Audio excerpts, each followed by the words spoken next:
সমর্পণ বেশ কম রয়েছে। আপনি শরীর দ্বারা সমর্পণ করেছেন, সে আত্মা দ্বারা সমর্পণ করেছে। আপনি আল্লাহকে সিজদা করতেছেন, আপনার শরীরকে জিহাতুল কাবা বানিয়ে আপনার মাথাকে, আপনার কপালকে আপনি মাটিতে রেখে কাবার দিকে সিজদা দান করতেছেন। আর সেই ব্যক্তির যেমন শারীরিক কসরত দিতে আল্লাহকে সিজদা করতেছে, তেমনি তার কলব দ্বারা, অন্তর দ্বারা সে আল কাবার মালিককে সে সিজদা দান করতেছে। এই হচ্ছে পার্থক্য। আমাদের সওয়াবগুলো যায় কোথায়, আযাবগুলো যায় কোথায়? আল্লাহ পাকের এক দয়া আমাদের প্রতি যে আল্লাহ পাক আমাদের নেক আমল দ্বারা গুনাহকে আল্লাহ পাক মিটিয়ে দেন। তওবা দ্বারা গুনাহকে আল্লাহ পাক মিটিয়ে দেন। বলেন, তওবা দ্বারা গুনাহকে আল্লাহ পাক মিটিয়ে দেন। তওবাকারীকে আল্লাহ পছন্দ করেন। ইউহিব্বুত তাওয়াবিন ওয়া ইউহিব্বুল মুতাতাহহিরিন। হুজুর পাক সাল্লাল্লাহু আলাইহি ওয়াসাল্লামের দরবারে এসে এক সাহাবী আরজ করলেন, ইয়া রাসূলুল্লাহ, আইয়ুন নাস আহাব্বু ইলাল্লাহি তাআলা, কোন ব্যক্তি আল্লাহর পছন্দিদা? সুবহানাল্লাহ বলেন না। আল্লাহর আশিক তো সবাই, আল্লাহ কাকে পছন্দ করেন? সুবহানাল্লাহ। ইন্নী উহিব্বু ফুলানান, হে জিবরিল তুমি জেনে রেখো আমি আমার ফুলানা বান্দাকে আমি মহব্বত করে ফেলেছি। এই সাহাবী বলতেছেন, ইয়া রাসূলুল্লাহ, আইয়ুন নাস আহাব্বু ইলাইয়া ইলাল্লাহি তাআলা, কোন মানুষটি আল্লাহর কাছে সবচেয়ে পছন্দিদা, মাহবুব? ওয়া আইয়ুল আমালু আহাব্বু ইলাল্লাহি তাআলা, কোন মানুষটি আল্লাহর মাহবুব তরিন এবং কোন আমলটি আল্লাহ পাকের সবচেয়ে পছন্দনীয় আমল? তো রাসূল পাক সাল্লাল্লাহু আলাইহি ওয়াসাল্লাম এর জবাবে 9টি আমলের কথা উল্লেখ করেছেন। প্রথম জবাব দিয়েছেন যে কোন মানুষটি আল্লাহর সবচেয়ে মাহবুব।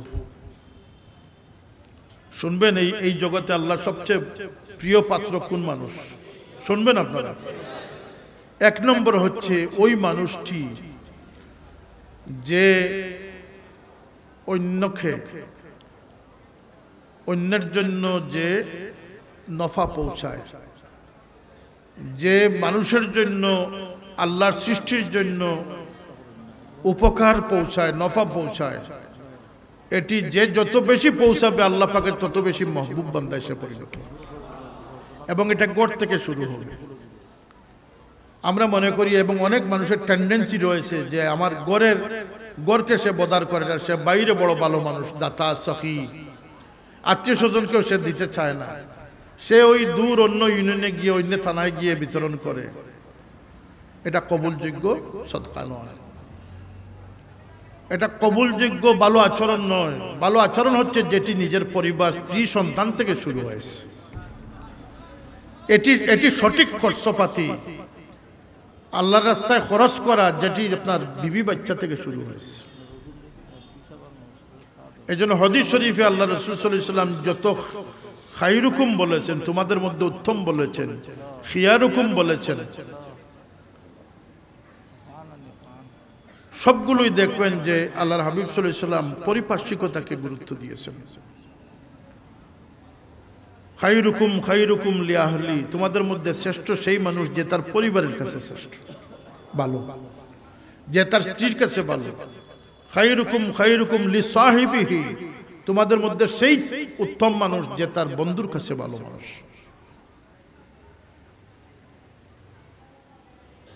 একটি আমলের কথা এসেছে, খায়রুকুম মান তাআল্লামাল কুরআন ওয়া আল্লামাহু, শ্রেষ্ঠ ওই মানুষ যে কোরআন শিখে এবং শিক্ষা দেয়।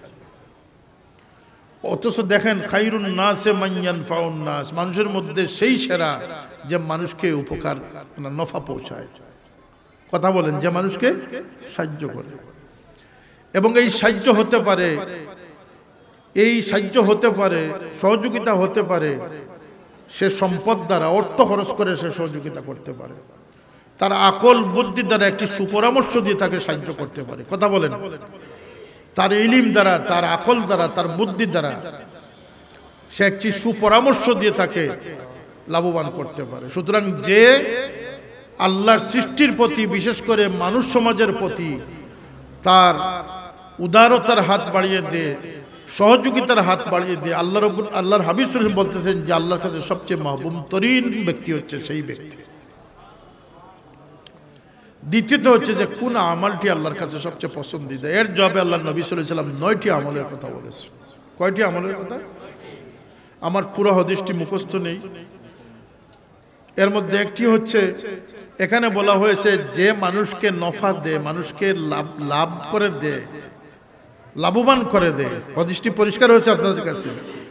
সবচেয়ে আল্লাহর পছন্দিদা মানুষ সেই যে মানুষকে যত বেশি লাভ পৌঁছাই দিতে পারে। এটি হচ্ছে জাহিরি আমল, এটি হচ্ছে জাহিরি সাহায্য। একজন মানুষ অসুস্থ হলো, চিকিৎসার জন্য টাকার প্রয়োজন, আপনি তাকে টাকা দিয়ে সাহায্য করলেন। আর উত্তম আমলের সর্বপ্রথম আল্লাহ নবী বলতেছেন যে ওই আমলটি আল্লাহর কাছে সবচেয়ে মাহবুবা আমল, আর সেটি হচ্ছে যে মানুষের অন্তরে খুশি পৌঁছাইয়া দেওয়া। সুবহানাল্লাহ। মানুষের অন্তরে খুশি পৌঁছে, অর্থাৎ মানুষের জন্য আপনি শান্তির কারণ বনে যাওয়া। এর চেয়ে বড় কৃপণ আর কে হতে পারে যে জগৎকে শান্তি বিলায়, তার ঘরের মধ্যে শান্তি বিলায় না? কথা বলেন। এই জন্য নিজের ঘর থেকে এটা শুরু করতে হবে। বাচ্চাদের সাথে খুশহালে আপনি বসবেন, আপনি ঘরে আসবেন, আপনার ছেলে সন্তানদেরকে নিয়ে খাবেন, খাবার মধ্যে একটা আনন্দ প্রকাশ করবেন, একটি শিক্ষণীয় কথা বলবেন, তাদের সাথে আপনি সময় মত বিনিময় করবেন, এটি সুন্নত। আপনার স্ত্রীর সাথে আপনি সময় দিবেন, তাকে আপনি খুশহালে দেখার চেষ্টা করবেন, এটি হচ্ছে সুন্নত। আর আপনি মিজাজ গরম করে আপনার ঘরে গেলেন যে আপনাকে সবাই বাঘের মতো ভয় পাক, এটা কোনো ভালো মানুষের লক্ষণ হতে পারে না। চিন্তা করেন। এরপরে আল্লাহ নবী সাল্লাল্লাহু আলাইহি ওয়াসাল্লাম বলতেছেন যে উত্তম আমল যেগুলো আল্লাহর পছন্দিদা, সেটার মধ্যে হচ্ছে যে মানুষ কোন মানুষের সাহায্যের জন্য মাত্র কয়েক কদম অগ্রসর হলো, আল্লাহ নবী সাল্লাল্লাহু আলাইহি ওয়াসাল্লাম বলতেছেন যে আমার কাছে সেই অগ্রসর হওয়াটা, আপনারা বোধহয় আমার কথা বুঝতেছেন না। আল্লাহ নবী আল্লাহর পছন্দিদা আমল সম্পর্কে বলতে গিয়ে বলতেছেন যে মানুষকে উপকার দেওয়ার জন্য, সহযোগিতা করার জন্য মাত্র কয়েকটি কদম অগ্রসর হলো, এই অগ্রসর হওয়াটা আমি নবীর কাছে এত বেশি প্রিয় যে আমার মসজিদে নববীতে 1 মাসের চেয়েও বেশি ইতিকাফ করার চেয়েও এই মানুষের এই সাহায্যের জন্য পদচারণাটা আমার কাছে তার চেয়েও বেশি প্রিয়। আমলের পাহাড়, কিন্তু আমাদের আমলের খেয়াল ভ্রুক্ষেপ আমাদের নেই। ফামান ইয়ামাল মিসকালা যাররাতিন খাইরান ইয়ারা, একটি জর্রা পরিমাণ ভালো আমল যেটি ডান কাদের ফেরেশতা লিপিবদ্ধ করে রাখতেছেন, একটি ভালো আমল জর্রা পরিমাণ। আমরা তো বড় বড় জিনিস দেখে দেখে অভ্যস্ত। জর্রা হচ্ছে একটি সরিষার 100 ভাগের 1 ভাগ, 100 ভাগের 1 ভাগ, এটি হচ্ছে জর্রা। আর আল্লাহ বলতেছেন যে এইটুকু পরিমাণ, এই বিন্দু পরিমাণ সওয়াব তোমরা করলে সেটাকে আমি ফেলে দিব না। যদি এটা কবুলযোগ্য হয়ে থাকে তাহলে তোমাদের সঞ্চিত সম্পদ হিসাবে তোমাদের রক্ষিত থাকে। আল্লাহ পাকের কত দয়া আমাদের প্রতি। তাহলে আমরা সওয়াবের আশা রাখি, কিন্তু সওয়াবের পথ আমরা খুঁজি না। কথা বলেন, সওয়াবের পথ আমরা খুঁজি না।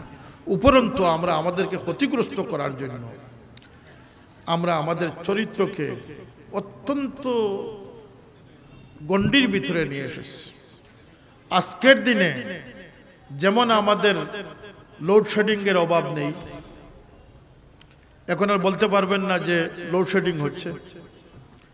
আমাদের সমাজে বলতে পারবেন না যে রাস্তাঘাটের জন্য মানুষ কষ্ট করতেছে। আমাদের সমাজে বলতে পারবেন না যে আপনি খাদ্যের জন্য কোনো মানুষ অভাবগ্রস্ত আছে। কারণ মুসলমানদের অভাবের পরিমাণ হচ্ছে, আল্লাহ নবী বলতেছেন যার ঘরে 1 ওয়াক্ত পরিমাণ খাদ্য মজুদ আছে সে যেন ভিক্ষাবৃত্তি না করে। কিন্তু আমাদের দেশের ভিক্ষুকরা, আমাদের দেশের মানুষের টেন্ডেন্সি হচ্ছে যে যত বেশি মুফত মাগনা সম্পদ আহরণ করতে পারলাম তত বড়ই কামিয়াবি লাভ করলাম। মুসলমান অজ্ঞতার জন্য মুসলমান ক্ষতিগ্রস্ত হচ্ছে। এই মুসলমান কিন্তু বুঝতেছে না, তাকে বোঝানোর জন্য এই ওয়াজের প্রয়োজন। যে আল্লাহর নবী সাল্লাল্লাহু আলাইহি ওয়াসাল্লাম বলেছেন, যখন মেরাজের দিন, মেরাজ সময় যখন আমি বেহেশত দুজক পরিদর্শন করলাম, দুজকে একজন মানুষকে আমি দেখলাম যার শরীর অক্ষত কিন্তু তার মাথার ভিতরে কিছু নেই। আমার জন্য বড় কষ্টদায়ক একটি বিভৎস দৃশ্য আমি দেখলাম, যে এক ব্যক্তি ঠায় দাঁড়িয়ে কিন্তু তার মাথার মধ্যে কোনো কিছু নেই, মাথাটি কঙ্কাল হয়ে আসে। আমি জিবরিল আমিনকে বললাম যে হে জিবরিল, ওই লোকটি কি সাজা ভোগ করতেছে? জিবরিল আমিন জবাব দিলেন যে ইয়া রাসূলুল্লাহ, আল্লাহ সে নসলে আদম হিসাবে আল্লাহ পাক জন্মসূত্রে তাকে যে ইজ্জতের মালিক করেছিলেন, সেই ইজ্জতকে সে নিজ হাতে ধ্বংস করে এসেছিল, এর সাজা তাকে দেয়া হচ্ছে। রাসূলুল্লাহ সাল্লাল্লাহু আলাইহি ওয়াসাল্লাম বললেন যে কিভাবে সে নিজে তার ইজ্জতকে ধ্বংস করে এসেছে? জিবরিল আমিন বললেন যে সে অকারণে মানুষের কাছে মুহতাজ হয়েছে এবং তার ইজ্জতকে সে মাটির সাথে মিশিয়ে দিয়ে এসেছে। অথচ আমাদের সমাজে টেন্ডেন্সি হচ্ছে, আমি কত মানুষকে ধরেছি যে তার হাত অ্যাক্সিডেন্ট করে ভেঙে গেছে, এক হাত অপারেশনের জন্য 10 জনের সাহায্য নিয়ে এসেছে। কথা বলেন, হাত একটি অপারেশন হবে একটি, এমপি সাহেব দেন 30,000 টাকা, হ্যাঁ চেয়ারম্যান সাহেব দেন 30,000 টাকা, এইভাবে সে 10 জন এটাকে পুঁজি বানিয়েছে। কথা ঠিক না? ঠিক না? সে চোখ নাই অন্ধ হয়েছে, এটা তার একটা ভিক্ষাবৃত্তির একটা লাইসেন্স হয়ে গেছে। এই মুসলমান কিন্তু বুঝতেছে না। তারা কি জিজ্ঞেস করেন যে তুমি বেহেশতে যাইবা না দুজকে? সে বলবো আমি বেহেশতে যাই। সে জানে না যে আল্লাহর নবী বলছেন যে ভিক্ষুকরা যখন কিয়ামতের দিবসে খাড়া হবে, তাদের পোশাক দ্বারা, জিল্লতির পোশাক দ্বারা তাদেরকে পরিচয় করা হবে যে তারা ভিক্ষাবৃত্তি করে এসেছে। নাউজুবিল্লাহ। মুয়াজ্জিনরা যখন হাসরের ময়দানে দাঁড়াবে, কোনো মানুষকে তাদের সাইনবোর্ড দিতে হবে না, তাদেরকে এলান করতে হবে না, তাদের গর্দনকে আল্লাহ এত উঁচু করে দিবেন যে সকল মানুষ দেখলে বুঝবে যে তারা আল্লাহর প্রতি আহ্বানকারী ছিল। কিন্তু আফসোস, আজকে মৌলভীবাজারের মসজিদগুলোতে হ্যাঁ মানে সুর লহরী মধুর আওয়াজ আলা আজানের অভাব, কারণ কোনো মানুষ এদিকে মুয়াজ্জিন হতে রাজি হচ্ছে না। গজল সন্ধ্যার জন্য বলেন সে গাড়ি রিজার্ভ করে যেতে রাজি আছে, কিন্তু আজান দেওয়ার জন্য বলবে যে না আমি এই পেশাকে গ্রহণ করব না। অথচ আল্লাহর নবী ইমামের চেয়েও বারবার বেশি দোয়া করেছেন মুয়াজ্জিনদের জন্য। অন্য রিওয়ায়াতে রয়েছে যে মুয়াজ্জিন সেই সৌভাগ্যবান মানুষ এবং সাথে ইমামরাও, আইম্মারা, যাদেরকে রোজে কিয়ামতের দিন বলা হবে যে তোমাদের তো পরিচয় গোপন নেই, তোমাদের হিসাবের প্রয়োজন নেই, তোমরা বিনা হিসাবে আগে বেহেশতে চলে যাও। কিন্তু আফসোস, আজকে মাদ্রাসা শিক্ষিতদের মধ্যে সওয়াব এবং ফজিলতের টেন্ডেন্সি না থাকার কারণে মক্তবের শিক্ষক খুঁজে পাওয়া যাচ্ছে না। কথা সত্য না? সত্য না? সকলের মধ্যে উচ্চাবিলাস কাজ করতেছে যে কিভাবে আমি দুনিয়াদার হব, কিভাবে আমি দুনিয়ার কীট বলতে পারবো। আজকে যদিও আমরা একটি টাইটেল মাদ্রাসার মাহফিলে বসেছি এবং এই মাদ্রাসাগুলো এই জমিনের ফুলবাগানের ফুল ফুটানোর কারিগর, যেটুকু আল্লাহর দ্বীনের জমিনে রয়েছে এই সমস্ত শিক্ষা ব্যবস্থার কারণে রয়েছে। যদিও আগামীতে আমরা বড় সন্দিহান এই দেশের ক্যারিকুলাম, কারণ আমাদের দেশে আবার সেই ডারউইনের থিওরি চলে আসতেছে। আমাদের দেশে সেই আবার অনেক বিবর্তনবাদ, অনেক কিছু আমাদের সামনে চলে আসতেছে।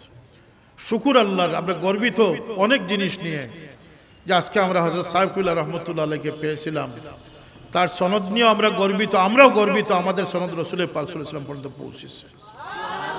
আর আমরা যে রাহবারকে পেয়েছিলাম আমরা গর্বিত, যেই যুগে আমাদের বয়সে আমরা 20 বছরে 20 পরিবর্তন বড় বড় লেকচারারদের দেখেছি, কিন্তু আমাদের সাহেব কিবলার 80 বছরের কোনো পরিবর্তন আমরা দেখি নাই। কথা বলেন ঠিক না? ঠিক না? জগৎশীর চেয়ারম্যান সাহেব না হলে 60 বছর থেকে সাইফুল্লাহর সঙ্গী হয়ে আছে। আমার বয়সের চেয়েও বেশি হবে। আচ্ছা, এমপি সাহেব না হয় একটু কম দেখেছেন, কিন্তু বলেন ফুলতলি সাহেব সেই 97 বছর বয়সে তিনি ইন্তেকাল করেছেন। কমপক্ষে 80 বছর তিনি দাইয়ান ইলাল্লাহ, আল্লাহর পথে মানুষদেরকে আহ্বান করার জন্য তিনি কুড়ে ঘর, ঝুপড়ি ঘর থেকে নিয়ে বিল্ডিং দালান এবং আমেরিকার সেই থেকে নিয়ে তিনি আসামের সেই জঙ্গল পর্যন্ত তিনি বিচরণ করেছেন। কথা ঠিক না? ঠিক না? যে স্লোগান, যে আখলাক, যে আকীদা নিয়ে তিনি মাঠে নেমেছিলেন, তিনি মৃত্যু পর্যন্ত সেই স্লোগান আকীদাকে তিনি আলগে রেখেছিলেন, তিনি বদলান নাই। ফতোয়া বদলেছে, ইসলামিক আন্তর্জাতিক খ্যাতি সম্পন্নরা বদলেছেন, মিলাদের পক্ষেও বলেছেন, মিলাদকে নিয়ে ক্রিটিসাইজ করেছেন। কথা ঠিক না? ঠিক না? মিলাদ পড়েছেন, ইশক ও মহব্বতের জুস দেখিয়েছেন, আবার মিলাদকে চাপাবাজিও বলেছেন। মাজার জিয়ারতকে মাজার পূজা বানানো হয়েছে, আবার মাজার জিয়ারত করা হয়েছে। কোরআনের হরফ বদলানো হয়েছে, আবার জায়গায় ফিরত এসেছে। সকলেই বদলিতেছেন, বদলাচ্ছেন। এই জমিনে আল্লাহর কোরআনের হরফ রক্ষার জন্য এক কুরবানির প্রয়োজন ছিল, এক ত্যাগের নজরানা পেশ করার দরকার ছিল। এই জমিনে সুন্নিয়ত রক্ষার জন্য, ইশকে রাসূলের ঝান্ডাকে বুলন্দ রাখার জন্য রক্তের প্রয়োজন ছিল। আজকে ইমামে আহলে সুন্নাত বনার অভাব নেই। মানুষের মাথায় কাঁঠাল ভেঙে মানুষের সিজদা গ্রহণ করার মানুষের বন্ডদের অভাব নেই। কিন্তু এই জমিনে কোরআনের হরফ রক্ষার জন্য, আল্লাহর নবীর মৌলুদ মিলাদুন নবী রক্ষার জন্য, ইশকে মুস্তাফা রক্ষার জন্য রক্তের প্রয়োজন ছিল। সেটি আমাদের পীর মুর্শিদ সাহেব কুল্লা দিয়েছেন।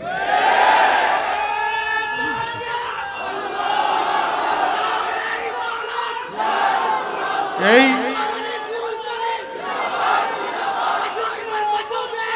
সুতরাং আমরা যেভাবে একদিকে গর্বিত, আমাদের ইস্তেকামত রয়েছে, কথা বলেন, এবং আমরা যে আকীদায় বিশ্বাস করি সেই আকীদায় সবাই ঘুরে চলে আসতেছে। অন্যদিকে আমরা মুতমাইন, কারণ আমাদের এই ধারায়, এই পদ্ধতি, এই তরিকা অবলম্বনে আমরা আল্লাহর হাবিব সাল্লাল্লাহু আলাইহি ওয়াসাল্লামের নিগাহে করম লাভ করতে পারছি, করতে পারবো। আমাদের সেই ইতমিনান আমাদের অন্তরে আছে না নাই? আমরা সত্য পথের উপরে আছি, সত্য রাহবারের পিছনে আছি, সত্য মযহবের উপরে রয়েছি। আমাদের মযহবে হানাফিয়ার মতো মযহব, পৃথিবীর 2/3 মুসলমান যে মযহবকে অনুসরণ করতে বাধ্য, সেই মযহব আল্লাহ পাক আমাদেরকে দান করেছেন। চিৎকার দিয়ে বলেন আলহামদুলিল্লাহ। লা মযহবি সালাফি রূপ পাল্টে আল্লাহ নবীর গুস্তাখে রাসূলরা এই জমিনে মানুষকে বেয়াদব বানানোর প্রচেষ্টায় লিপ্ত রয়েছে। এই করোনার আগে দেখা গেল যে সকল মসজিদে এজেন্টটা চলে গেছে, কি বুঝে নামাজে জোর গলায় আমিন বলতে হবে, শয়তানের মতো পা ফাঁক করে দাঁড়াতে হবে, মহিলাদের মতো হাত এখানে বাঁধতে হবে। আর সবাই চিন্তিত হয়ে গেলেন যে আর বোধহয় কোনো মসজিদকে রক্ষা করা যাবে না, সালাফিরা সলাখাকের মতো সারা মসজিদ দখল করে নিবে। হাফ প্যান্ট বাহিনী, 3/4 প্যান্ট আর টেলিভিশন মসজিদে, ডিজিটাল ইসলাম। আমি তখনও বলেছি যে এগুলো টিকবে না। আর এখন দেখা যাচ্ছে যে এই করোনা আসার পরে সামাজিক দূরত্ব বজায়ের যখন নির্দেশনা আসছে, এক সরকারি নির্দেশনার পরে দেখা যাচ্ছে যে তাদের পাগুলো রান আস্তে আস্তে জড়ো হয়ে গেছে, পা জায়গায় চলে গেছে। তাহলে এই হচ্ছে তাদের দিন বদলের পালা, এই হচ্ছে তাদের মুখোশ উন্মোচনের পরিচয়। কথা সত্য না? সত্য না? আজকে দেখেন খুঁজে তাদেরকে পাওয়া যাচ্ছে না কেন? আজকে তো আমরা ফতোয়া দিতে হবে না, সরকারের আইন শৃঙ্খলা বাহিনী গজারির ডাল দিয়ে যখন ডান্ডা দিবে তো শয়তানের মতো পাস ফাঁক করে নামাজে দাঁড়াবে না, অটোমেটিক পা গুছিয়ে ফেলতে হবে। তারা সবচেয়ে বেশি ডরায় যেটা, সেটাকে বোঝা গেল যে তারা ডান্ডাকেই ডরায়। আইনের কাছে তারা ফতোয়াবাজি হার মেনেছে। আমরা এমন ফতোয়াবাজি করি না যেটা আইন আমাদেরকে বদলাতে পারবে, আমাদের মৃত্যু আমাদের ফাঁসির কাঠগড়ায় নিয়ে যেতে পারবেন, কিন্তু আল্লাহর নবীর উসওয়া থেকে যেমন আমরা বঞ্চিত হব না, আল্লাহর দ্বীনের শরীয়ত থেকে আমাদেরকে পিছপা করা যাবে। নারে তাকবীর! এই সিলসিলা ফালতলি তরিকা মুহাম্মাদিয়া ইয়াদগার সৈয়দ আহমদ বেলবি জিন্দাবাদ। সৈয়দ আহমদ বেলবি, ইয়াদগার সৈয়দ আহমদ বেলবি গর্বিত যে এই গদ্দার শিখ বাহিনীর বিরুদ্ধে, এই সমস্ত আজকের মাজার পূজারী গাদ্দারদের বিরুদ্ধে যদি আজকে সৈয়দ আহমদ বেরলভী রহমতুল্লাহ আলাইহি তার সেই মর্দে মুজাহিদের ভূমিকায় না আসতেন, তাহলে কারবালার সেই ইতিহাস বুলুণ্ঠিত হয়ে যেত, আমরা মর্দে মুমিন হিসাবে জগতে বাস করতে পারতাম না। যদিও তিনি শাহাদত বরণ করেছেন, হুসাইন যদিও শহীদ হয়েছেন, কিন্তু তিনি তার মিশনকে জীবিত করে চলে গেছেন। তিনি মাথা দিয়েছেন, তিনি হাত দেন নাই। তিনি দিয়েছেন মাথা দিয়েছেন, তিনি হাত দেন নাই। অর্থাৎ তার সেই থিমকে, তার সেই নীতিকে তিনি বুলুণ্ঠিত করেন নাই, তার নীতিকে তিনি রক্ষা করেছেন। এটি হচ্ছে আঞ্জুমান আল ইসলাম, সেই সিংহ শার্দুল, সেই মর্দে মুজাহিদ আপু সেন ইমান ইসলামের পারাদার গোষ্ঠীর নাম হচ্ছে আঞ্জুমান আল ইসলাম। রাজনীতি নয়, প্রয়োজনে রাজনীতির বড়টা করতে হবে, সমাজ দেখতে হবে, অন্যায় অবিচারের বিরুদ্ধে, জুলমের বিরুদ্ধে রুখে দাঁড়াতে হবে, অশ্লীলতার বিপক্ষে কথা বলতে হবে, অন্যায় জুলুমের বিপক্ষে দাঁড়াতে হবে। এই সমুদয় দ্বীনের দায়িত্ব নিয়ে যে কাফেলা চলতেছে, সেই কাফেলার নাম হচ্ছে আঞ্জুমান আল ইসলাম। সেই কাফেলার নাম হচ্ছে তালামিজ ইসলাম। এর অর্থ এটা নয় যে পদ পদবীর জন্য আর উচ্ছ্বাস স্লোগানের জন্য আমরা সংগঠন করব। স্লোগান যে কেউ দিতে পারে, বাস্তবায়ন করা অনেক কঠিন। আমি কালকেও বলেছি যে ফেসবুকের লাইক কমেন্ট দিয়ে মানুষের গুণাগুণ মাপকাঠি হবে না। এটা এই অর্থে যদি যান, তাহলে ভারতের শাহরুখ খানের লাইক কমেন্টের পরিমাণ দেখেন, কথা বলেন। অমিতাভ বচ্চনের লাইক কমেন্ট দেখেন। আরে কমবখ নাদানো, লাইক কমেন্ট সেটা হবে যাকে আল্লাহ পাক এক জর্রা পরিমাণ মহব্বত তার মধ্যে দান করেছেন। আমরা দুনিয়াদার হব না, আমরা আখিরাত তলবগার হব। আমাদের তরিকতের শিক্ষা দুনিয়াদার বনার জন্য নয়। 5 টাকার জন্য আমাকে কেনা সম্ভব, 500 টাকার জন্য কেনা সম্ভব না। সিলসিলায় তরিকায় মোহাম্মদিয়া সৈয়দ আহমদ বেরলভীর উত্তরসূরিদেরকে আর যাই করেন না কেন টাকা দিয়ে কেনা যায় না। আমি গতকালকে বললাম, আমার সঙ্গীদেরকে বললাম, একটি আবেগিক কথা এসে গেছে। আমার বাবা, হায় হায়, এবং আজকের দিনে বার্ষিক খানকা উদ্বোধিত হলো, আর লাইটিং, মানুষের খাওয়া দাওয়া চলতেছে, গরু জবে হচ্ছে, শত শত গাড়ি যাচ্ছে, মানুষ যাচ্ছে। আলমারউ ইয়াকিসু আলা নাফসি, যারা গদি নির্ভর পিরাকি যাদের অবলম্বন, তারা ভাবতে পারে যে উদ্দোলিত আমদানি কম হচ্ছে না, ভালোই আমদানি হচ্ছে, কথা বলেন। আবার ঠিক পরের মাসে, এই গত পরশুদিন শেষ হলো মাসিক খানেকা, আবার সেই লাইটিং, সেই জমজমাট, আঙ্গিনায় কোনো স্থান নেই পার্কিং এর, গাড়িতে গাড়ি ভর্তি, সেই হাজার হাজার মানুষ, খাবার দাবার চলতেছে, লাইটিং। কোনো কম জিগরি মানুষ যদি হয়, তাহলে সে বলবে যে আবার মাসান্তে আবার আমদানির প্রক্রিয়া। আমি আমার সাথীদের বললাম যে কেউ বিশ্বাস করবে না যে এমন মানুষ পৃথিবীতে আছে যারা নিজের পকেট থেকে টাকা দিয়ে মানুষদের খাবার দাবারের ব্যবস্থা করে, মানুষদেরকে আল্লাহর পথে আহ্বান করে। কেন আল্লাহ পাক সিলসিলায়ে ফুদ্দুলকে কবুল করবেন না? আল্লাহর কসম, এটা নিয়ে আমাদের কোনো আমদানি নয়। মানুষজন আমাদেরকে হাদিয়া দেয়, আমরা আল্লাহ রাস্তায় ব্যয় করি। কিন্তু কোন অনুষ্ঠান মাহফিল মানুষের মঙ্গল কামিতা, দ্বীন ওয়ান নাসিহা, আমার বাবা যদি চাইতেন এক দারুল কিরাতকে অবলম্বন করে অন্তত বাংলাদেশের না হলেও সিলেট বিভাগের মধ্যে সবচেয়ে ধনী মানুষ হওয়া সম্ভব ছিল, শুধুমাত্র দারুল কিরাতের সনদ বিক্রি করে। আল্লাহর কসম, জীবনের শেষ দিন পর্যন্ত দারুল কিরাতের জন্য তিনি শতকিয়ার জমি শুধু দান করেন নাই, দারুল কিরাতের জন্য কয়েক মাসের তার সমস্ত আয়কে তিনি দারুল কিরাতের জন্য তিনি বরাদ্দ করে দিতেন। 1981 ইংরেজিতে তিনি হজ্জে যখন গেছিলেন, মুহাদ্দিস সাহেব হুজুর সহ আমাদের অনেক ভাইরাও ছিলেন, আমরা ছোট 2 ভাই ব্যতীত বোধহয় সব ভাইয়েরই ছিলেন, বড় সাহেব থেকে নিয়ে। সেই মক্কা মুকাররমায় বাবা হঠাৎ করে মুফতি সাহেব ওনারা অনুরোধ করলেন যে সাহেব খুব খুব দুর্লভ কিতাবাদি লাইব্রেরিতে পাওয়া যাচ্ছে। বাবা সেখানকার অধিবাসী যারা এখানে ব্যবসা বাণিজ্য নিয়ে ব্যস্ত আছেন তাদেরকে বললেন যে আপনারা কি আমাকে রিয়াল খরচ দিতে পারবেন? সাহেব পারবো, কিন্তু আমি দেশে আপনাদেরকে বাংলাদেশি টাকা দিয়ে দিব। সেই সময় তিনি 10 লক্ষ টাকার কিতাব বোঝাই করে জাহাজ দ্বারা তিনি চিটাগাং এনে বাড়িতে পৌঁছাইছেন। আমরা যত কিতাব হাত দেওয়ার সুযোগ হয়েছে, নাম পড়ার সুযোগ হয়েছে, আমার মনে হয় না যে অন্য মানুষ সেইটুকু কিতাব হাতানোর সুযোগ হয়েছে। এইটাকে আল্লাহ, এটা ছাপাবাজি নয়। আমার বাবা জীবনভর কোনো কৌশল অবলম্বন করেন নাই যে মানুষ তাকে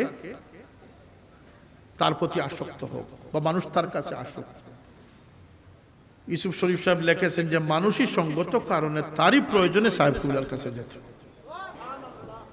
কোনো কূটকৌশল তিনি অবলম্বন করেন নাই। সুতরাং লাইক কমেন্ট দিয়ে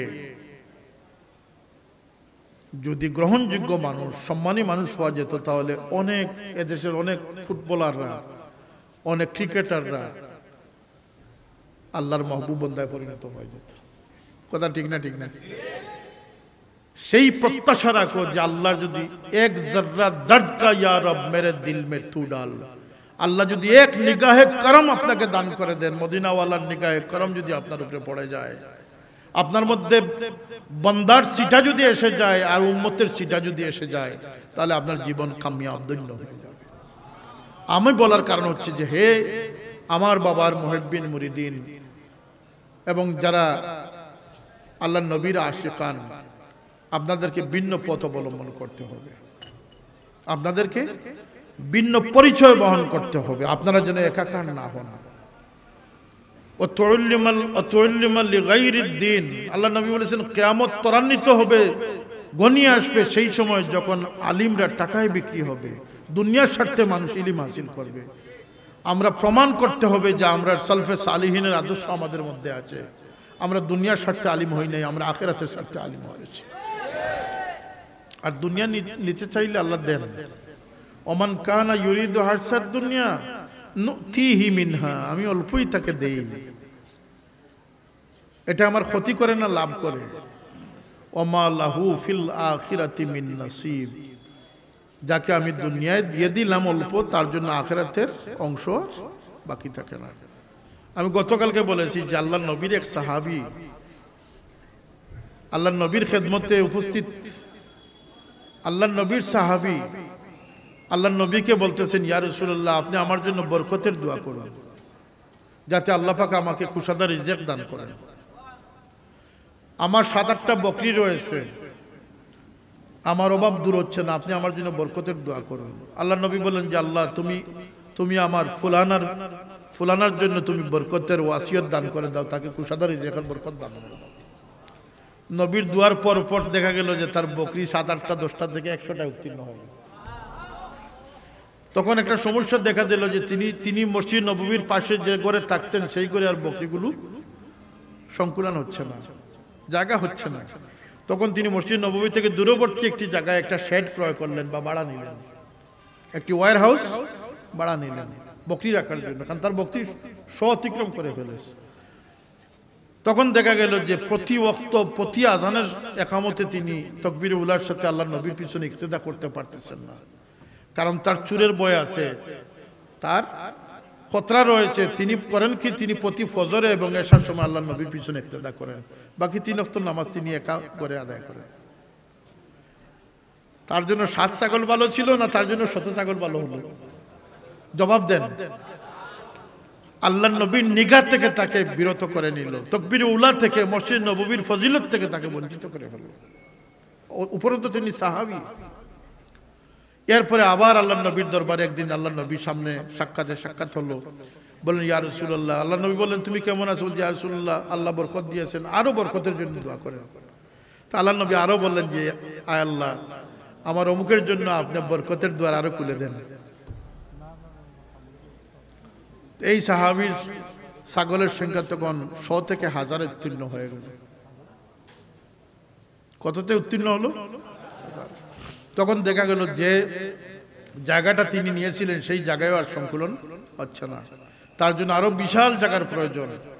তিনি তখন মদিনার বাহিরে একটা জঙ্গলের পাশাপাশি একটা এলাকাকে তিনি ঘেরাও করে একটা ডেরাটা নিয়ে নিলেন, যেখানে তার হাজারো বকরি তিনি রক্ষণাবেক্ষণ করতে পারেন। এবং তিনি প্রতিদিন ফজরে এবং এশার নামাজে জামাতে শামিল হতেন। এই দূরবর্তী জায়গায় চলে যাওয়ার কারণে, বকরির সংখ্যা বেড়ে যাওয়ার কারণে তার অ্যাটেনশন বেড়ে গেল। এখন দেখা যায় তিনি সপ্তাহবারী জুমার নামাজ ছাড়া আর রসুলের পাকের পিছনে তিনি ইক্তেদা করার সুযোগ পাচ্ছেন না। হাদিসে সহিহ। যখন জাকাত গ্রহণের সময় আসলো, তখন জাকাত উসুলকারী ব্যক্তিকে আল্লাহ নবী বললেন, যাও ফুলানার কাছে জাকাতের জন্য যাও। গিয়ে যখন বললেন যে আল্লাহ নবী জাকাত উসুলের জন্য আমাকে পাঠিয়েছেন, আপনি জাকাত দিবেন, তখন উনি দেখলেন যে প্রত্যেক 40টা ছাগলের মধ্যে একটি জাকাতে চলে যাচ্ছে। তাহলে হাজারো সংখ্যার ছাগলের মধ্যে কয়েকশো জাকাতের জন্য চলে যাবে। তখন তিনি, তার মনে খটকা আসলো, তার মন এটাকে কবুল করলো না। তিনি শত শত জাকাতের বকরির পরিবর্তে 1-2 ডজন বকরি দিয়ে বললেন যে আচ্ছা আপাতত এটা নেন, আমি তো ওই 250-300 ছাগল জাকাত দেওয়ার জন্য আপাতত প্রস্তুত নয়, আমি পরবর্তীতে এগুলা উসুল করব। যখন আল্লাহ নবীর দরবারে গিয়ে বিস্তারিত বর্ণনা করা হলো, আল্লাহ নবী বললেন, যাও তার এই বকরিগুলো ফেরত দিয়ে বলো যে তার জাকাতের কোনো প্রয়োজন আমার নাই। পরবর্তীতে নিশ্চয় তিনি সাহাবী, তিনি তওবা করে আল্লাহ নবীর কাছে তিনি এসে তার জীবনের পট পরিবর্তন করবেন। কিন্তু আপনারা বলেন যে এই সম্পদ তাকে তার জন্য শুভনীয় হলো, লাভজনক হলো না ক্ষতির কারণ? সবাই একমত আমরা, ক্ষতির কারণ। যে কারণে আল্লাহ পাক বলতেছেন, ওয়ালাউ বাসাতাল্লাহুর রিজকা লিইবাদিহি লাবাগাউ ফিল আরদ, যদি আমি আমার বান্দাদেরকে সমান হারে তাদেরকে আমি প্রাচুর্য দিতাম, সম্পদ দিতাম, তাহলে তারা ঝগড়া বাঁধিয়ে ফেলবে, জমিনে তারা ঝগড়া সৃষ্টি করত। কুরআন শরীফের এই আয়াত আল্লাহ বলতেছেন, ওয়ালাউ বাসাতাল্লাহুর রিজকা লিইবাদিহি লাবাগাউ ফিল আরদ, যদি আমি আমার বান্দাদেরকে সমান হারে আমি প্রাচুর্য দিতাম, তাহলে জমিনে তারা ফিতনা ফেসাদ সৃষ্টি করত। আপনারা বলেন যে আজকে ধনী গরিব এক গ্রামে যখন 2 লন্ডনী হয়ে যান, তখন একটা বাড়াবাড়ি আসে না? আসে না? টাকার বাড়াবাড়ি, বিল্ডিং এর বাড়াবাড়ি আসে না? আসে না? কিন্তু গরিব মানুষ যারা, তারা ধনীর অনেক অত্যাচার সহ্য করে নেয়, অনেক কথাকে তারা হজম করে নেয়, এই ভেবে যে যাই হোক ধনী মানুষ, টাকাওয়ালা মানুষ আমাকে একটা বলে নিয়েছে, বিপদ আপদে তো আমাকে দেখবে, সাহায্য করবে। কথা বলেন, এখানে চেইন সৃষ্টি তৈরি হয়েছে। এক। দ্বিতীয়ত হচ্ছে যে আল্লাহ এই উম্মতের জন্য যাকাতের মাল একে অপরকে দেওয়া জায়েজ করে দিয়েছে। তৃতীয়ত হচ্ছে যে আল্লাহ পরবর্তীতে বলতেছেন যে ওয়ালাউ বাসাতাল্লাহুর রিজকা লিইবাদিহি লাবাগাউ ফিল আরদি ওয়ালাকিন ইউনাজ্জিলু বিকাদারিম মা ইয়াশা, ওয়ালাকিন ইউনাজ্জিলু বিকাদারিম মা ইয়াশা।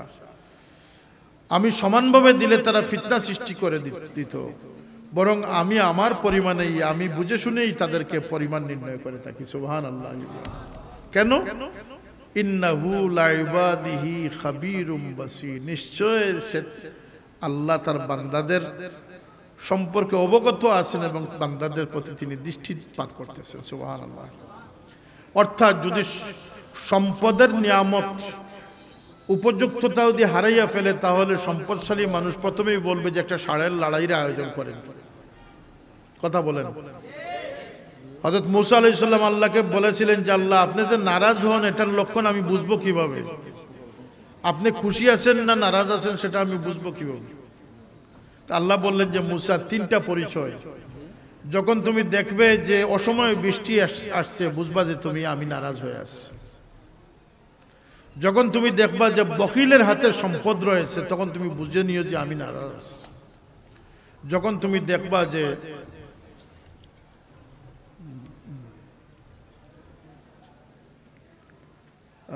তিনটা নিদর্শন।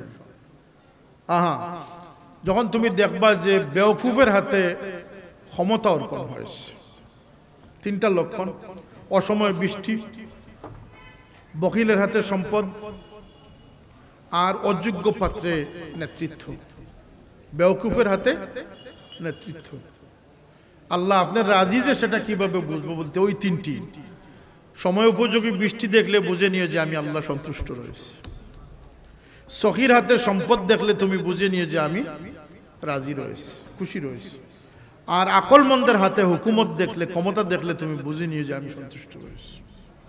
যদি একজন বেওকুফ সম্পদশালী হয়, সে সম্পদ দিয়ে মসজিদ বানাবে না, সে সম্পদ দিয়ে প্রথমেই ষাঁড়ের লড়াইয়ের আয়োজন করবে, সে যাত্রাগানের আয়োজন করবে।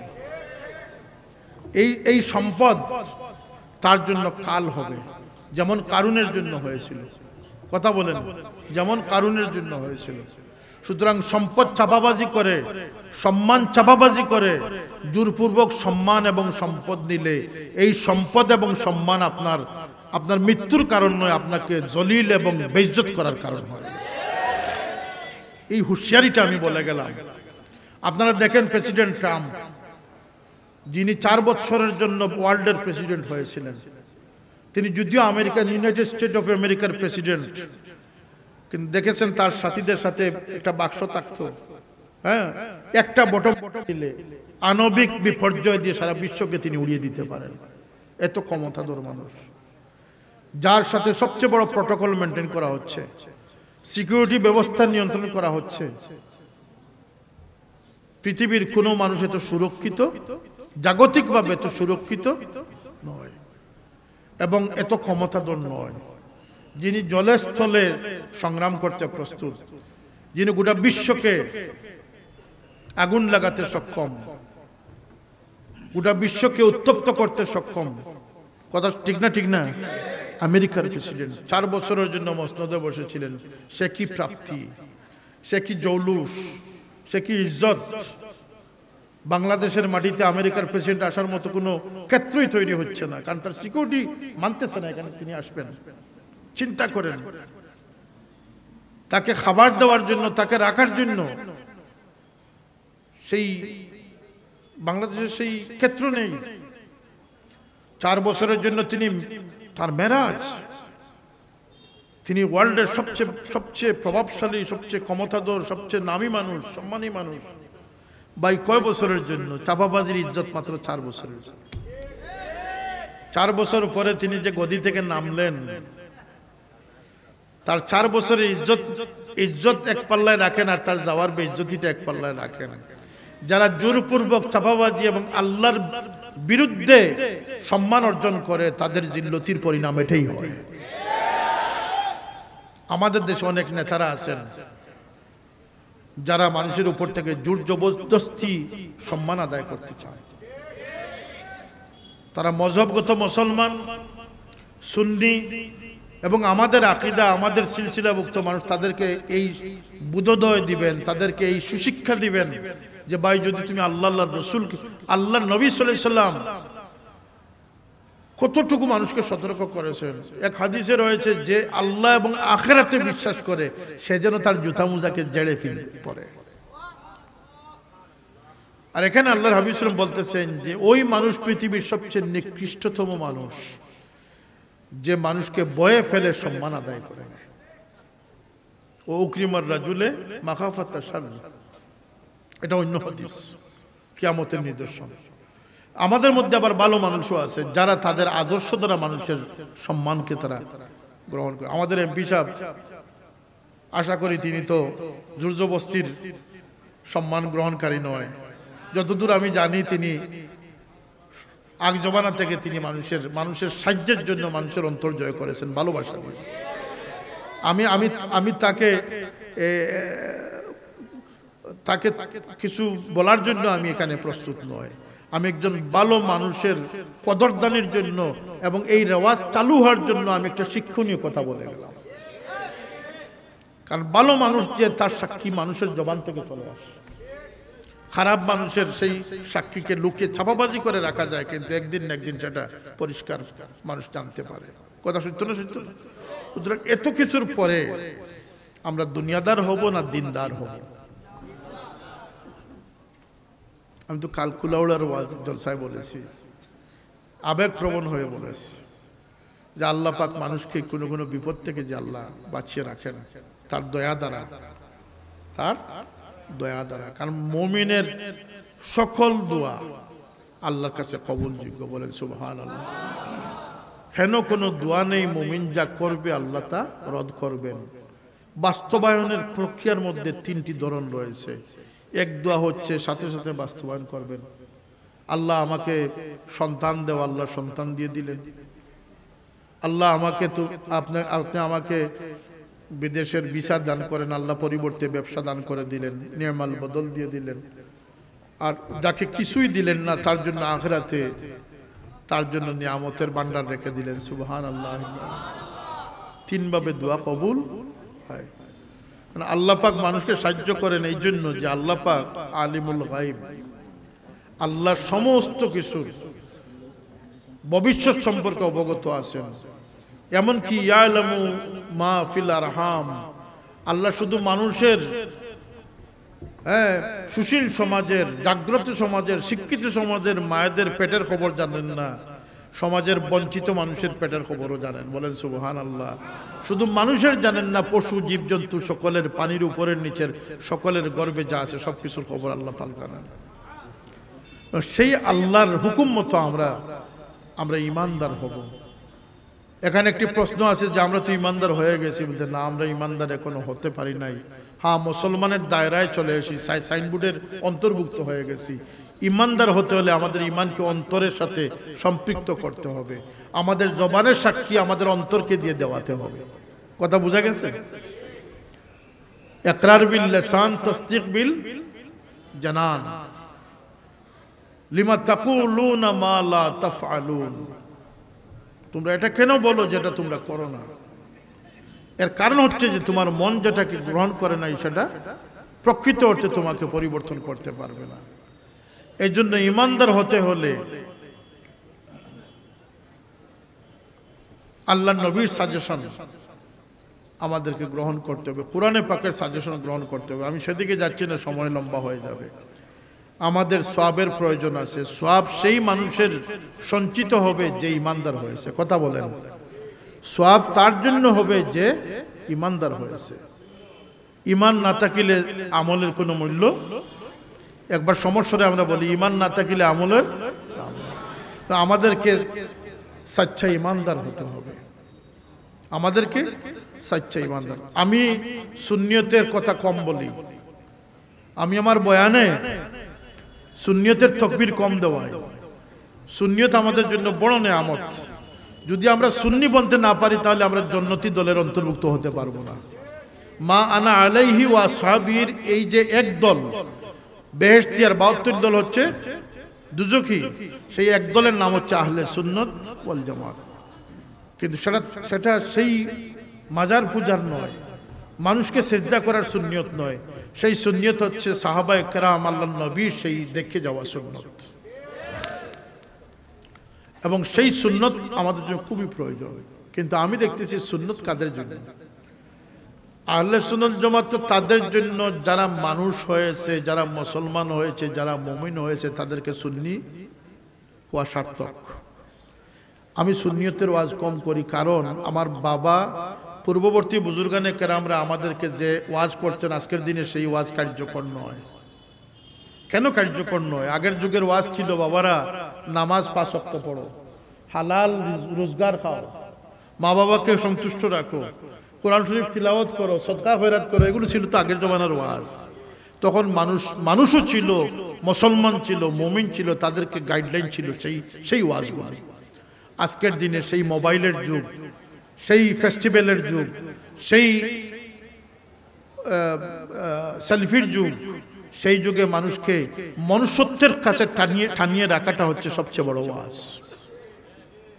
কারণ আজকের মোবাইল মানুষকে এত আত্মকেন্দ্রিক বানিয়েছে যেটা ঈমান থেকে মানুষকে বের করে দিচ্ছে। আজকের সমাজে মা বাবার কাছে, মা বাবার সন্তানদের কাছে মা বাবা হচ্ছেন পৃথিবীর সবচেয়ে বড় দুশমন। Because of mobile, because of mobile. মা বাবার প্রত্যাশা পূরণ তো দূরের কথা, মা বাবা হচ্ছেন তাদের খয়ের খা হিসাবে তাদের সবচেয়ে বড় প্রতিবন্ধকতা। কারণ মা গিয়ে বলতেছেন তুমি এখনো মোবাইলে কেন, তুমি ঘুমাবে না, ফজরের নামাজ পড়বে না, এটা তো আর বন্ধু বলবে না। বন্ধু বলবে তুমি লিপস্টিক লাগিয়ে, হ্যাঁ তুমি হিল জুতা পরে তুমি বের হয়ে আসো, আমি তোমার জন্য অপেক্ষা করতেছি। কথা বলেন। এই প্রতারিত মেয়েটি জানে না যে তার খয়ের খা খেয়ে, তার বন্ধুকে, যে ছেলের টানে মা বাবার সাথে সে গাদ্দারি করলো। আমি তো বলেছি যে যে সন্তান মা বাবার সাথে গাদ্দারি করলো, দুঃখা দিল, প্রবঞ্চনিত হলো, সেই সন্তান হচ্ছে পৃথিবীর সবচেয়ে বড় গাদ্দার, পৃথিবীর সবচেয়ে বড় বেয়াদব। সেই যে আল্লাহর নবী শানে গুস্তাখি করলো। যে সন্তান ঘর ছেড়ে চলে গেল, পরিবারের মানুষকে, মা বাবাকে গুমের ওষুধ খাইয়ে, নাউজুবিল্লাহ। আমি বলতেছি যে আমার অন্তর যাচরা হয়ে যাচ্ছে। আমার কাছে বিচার আসে, দুয়ার জন্য দরখাস্ত আসে, খতমের জন্য টাকা আসে। আমরা তো মরকজে আছি, মরকজে আছি না। আমার তো শুধু আজকের মহফিলে আমার শেষ না, কথা বলেন। আমার তো দুনিয়া জুড়ে লিঙ্ক আছে না, আছে না। হাজার হাজার গড়ের দুঃখ সুখের সাথে আমরা জড়িত আছি না, আছি না। দুয়ার জন্য জড়িত আছি না, আছি না। বিচারের জন্য জড়িত আছি। আমি যখন এক বাবা এসে বললেন যে আমার মেয়ে আমার বিরুদ্ধে 3টা মামলা দিয়েছে, কাগজ আমার হাতে দিয়ে বললেন যে আমি বিচার প্রার্থী, আপনি আমার বিচারটা করে দেন। আমি দেখলাম যে একটি মামলা হচ্ছে চিটিং মামলা, প্রতারণার মামলা।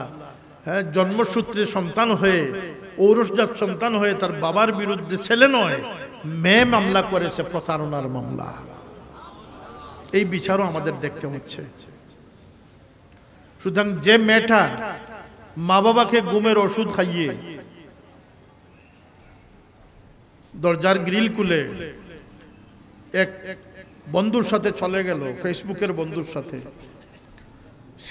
সে যদি বুঝতো, জানতো যে আমার চোখে যদি কোনো ফুল পড়ে যায়, চোখ যদি আমার অন্ধ হয়ে যায়, তাহলে তার কাছে আমার ঠাঁই থাকবে। আমি যদি অ্যাক্সিডেন্ট করে আমার পা ভেঙে ফেলি, তাহলে এই ল্যাংড়া মানুষটিকে সে রাখবে না। হে নওজওয়ানরা, শুনে রেখো, এই যে মহাব্বত, এই যে নাজায়েজ ভালোবাসা, এটি হারাম। এটা এর জন্য সবচেয়ে বড় হারাম যে এটা মা বাবা এবং ভাইদেরকে দুঃখায় ফেলতেছে। এবং তুমি প্রতারক হিসাবে কিয়ামতের দিন গিয়ে দাঁড়াবে। তোমার মা বাবা তোমাকে 22 বছর আলগে রেখেছেন, সুশিক্ষা দানের চেষ্টা করেছেন, শুভ বুদ্ধি দানের চেষ্টা করেছেন, তুমি গাদ্দারি করার জন্য নয়, তুমি মানুষের মতো মানুষ হওয়ার জন্য। তুমি যত বড়, তুমি যদি সফটওয়্যারের মালিকের নাম কি, বিল গেটস, তুমি যদি ভারতের আম্বানির মতো ধনী হয়ে যাও, আর তোমার বাবা যদি সেই কুড়েঘরের মালিক হন, তুমি বাবাকে কি ডিঙ্গানো সম্ভব? আরে নাদান, তুমি কি তোমার বড় ভাইকে ডিঙ্গানো সম্ভব? কথা বলো। তোমার বড় ভাইকে তুমি কোনোদিন, বড় ভাই পড়ে নাই, তুমি ডিগ্রি নিয়েছো বিদেশ থেকে, কিন্তু বড় ভাইকে ডিঙ্গানোর ক্ষমতা তোমার নাই। আল্লাহ রসুল বলে দিয়েছেন তোমার বাবা হচ্ছেন তোমার জান্নাতের দরওয়াজা, তোমার বাবা হচ্ছেন তোমার জান্নাতের দরওয়াজা। তোমার সেই অশিক্ষিত মার পদতলে হচ্ছে তোমার জান্নাতের খাজানা। তুমি যতই শিক্ষিত হও, আর তুমি পৃথিবীর সেরা শিক্ষিতের স্বামী হয়ে যাও, তুমি অস্ট্রেলিয়ান নাগরিককে বিবাহ করে তুমি বাংলাদেশের গুলশান বনানীতে বাসার অধিকারী হয়ে যাও, তোমার কুড়ে ঘরের মাকে ডিঙ্গানো তোমার পক্ষে সম্ভব নয়। কারণ এই মার পদতলে তোমার জান্নাতের ঠিকানা হয়েছে। সেই বেওকুফ থেকে মানুষকে শুভ বুদ্ধি দিয়ে সঠিক পথে রাখার জন্য দায়িত্ব হচ্ছে আঞ্জুমান আল ইসলাহ। আমি আপনাদেরকে সেই বিষয়ে সতর্ক করে গেলাম। মানুষকে এখন মুসলমান ইমানি সহযোগিতা করা তো দরকার, কিন্তু সবচেয়ে বড় প্রয়োজন হয়ে দাঁড়িয়েছে বর্তমান সমাজ প্রেক্ষাপটে মানুষকে মনুষ্যত্বের দিকে টেনে রাখা। কারণ মানুষ থেকে বের হয়ে যাচ্ছে। আল্লাহর রাসূল বলতেছেন, লা ইউমিনু আহাদুকুম, তোমাদের কেউ মুমিন হতেই পারবে না, হতেই পারবে না, হাত্তা ইউহিব্বা লিআখি মা ইউহিব্বা লিনাফসি, যতক্ষণ তুমি তোমার জন্য যা পছন্দ করলে তোমার ভাইয়ের জন্য পছন্দ না করলে ততক্ষণ তুমি আমার বাবা বলতেন না যে মন ভালো রেখো, অন্যের ভালো দেখলে মন খুশি রেখো। ফজলুল সাহেব বলেছেন না? বলেছেন না? এটা জন্নতি কৈফিয়ত। জন্নতে কোনো হিংসুক, বিদ্বেষ পোষণকারী, কোনো কৃপণ, কোনো বখিল, কোনো আত্মসাৎকারী, কোনো মিথ্যাবাদী জন্নতে প্রবেশ করতে পারবে না। আল্লাহ পাক সেই নসিহত আমাদেরকে গ্রহণ করার তৌফিক দান করুন। আর নসিহতের জন্য অনেক আলিম উলামারা এখানে আছেন। নসিহতের জন্য দুই জিনিসই যথেষ্ট। তারাকতু ফিকুম আমরাইন। আল্লাহ নবী কয়টি জিনিস রেখে গেছেন? দুটি জিনিস। আর কোরআনে পাক হচ্ছে ইয়া আইয়ুহান নাসু কাদ জাআতকুম মাউইযাতুম মির রাব্বিকুম। আমার ওয়াজ শুনতে হবে না, আল্লাহ পাক সব ওয়াজ করে দিয়েছেন। বলেন সুবহানাল্লাহ। সুতরাং কোরআন শরীফকে স্টাডি করবেন। কোরআনে নূর রয়েছে, ঘরে বরকত হাসিলের কারণ রয়েছে। আমি আর কথা দীর্ঘায়িত করছিস না, আমাদের